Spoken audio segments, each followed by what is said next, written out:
I always get a time penalty for this one. Die alone. Slurred advice given to me by a drunken mid-40s engineer while I'm freezing at my roommate's company holiday party. Strangely somber, unsolicited advice from a Santa hat-wearing guy who, judging by the 3 empty glasses in front of him, had plenty more to say on the matter. And against my better, still sober judgment, I decide, fuck it, this should be entertaining. And I ask drunken Gandhi, what do you mean? He says into the dregs of drink number 4, again, die alone. But what he said next would plague every decision I made from that day forward, a waited pause. Before an almost whispered exodus of pain-riddled understanding, he said to me, die alone before you settle.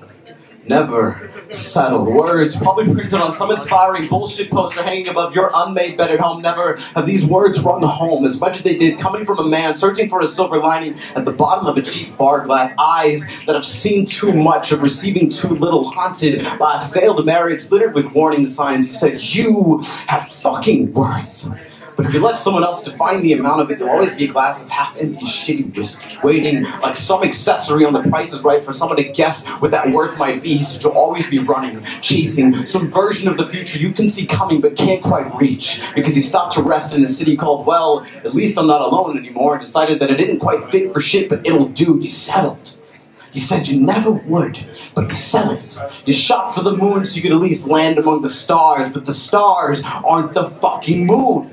They're just burning gas, and chances are they're dead anyways, and I'm sorry, kid. This life ain't gonna be rosebuds and cheers, but that's no excuse for taking the road that doesn't lead to overcoming your fears. He said, I knew it was wrong.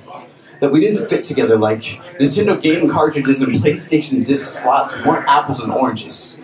We were stagnant rivers and spilled oil. We didn't complement each other. We just took two problematic beings and made them worse. But I thought if I could build up a dam tall enough that we could at least keep the mess contained, that with time we could sift through the bullshit and find meaning. But I found that when you build up your walls with excuses, there will always be cracks waiting to be filled by the shit that's really missing. When you don't know who you are, you find yourself saying things like, she's not that bright, but hey, she's easy on the eyes. He's not that romantic, but at least he's not violent. He said, when you find yourself making a list of pros and cons, ask yourself, am I still on my way to the moon? Or am I just playing around with an old flame I didn't know what to say? To take back the hundreds of times he must have asked himself, who am I to want more than this? So I just said, I'm sorry. Love can be a tragedy. He said she was never trying to hurt me. She was simply being who she could be around me. I hurt myself by thinking that if I commit to a script with an actress I knew didn't fit, the ending would somehow be different. Kid, you only get one shot at this. And I know, I may seem like a drunken mess, but I know the difference between good enough and true happiness. Don't wait for divorce to teach you this.